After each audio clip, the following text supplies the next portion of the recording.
ఆయన జీవం మీద, ఆయన అభిషేకంతో, ఆయన కృప ద్వారా మన జీవితాలు కట్టబడాలి. అప్పుడు మనకు మార్గాలు సిద్ధపరచబడతాయని వాక్యం తెలియజేస్తుంది.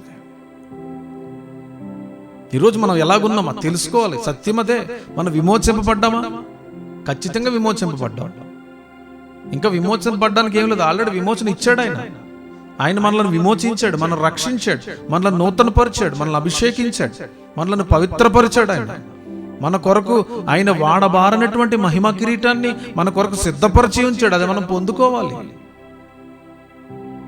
ఎంత అసత్యం వైపు వెళ్ళిపోతుందో సంఘం చూడండి ప్రియులారా.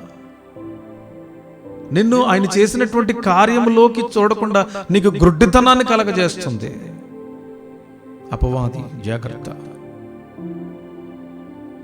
సత్యం మీద నువ్వు పునాది వేసుకోవాలి. నీ మీద ఎన్ని శ్రమలు వచ్చినా, ఎన్ని శోధనలు వచ్చినా, ఎన్ని రుగ్మతలు వచ్చినా నువ్వు సత్యము నుంచి తొలగిపోవని పరిశుద్ధాత్మ దేవుడు మాట్లాడుతున్నాడు.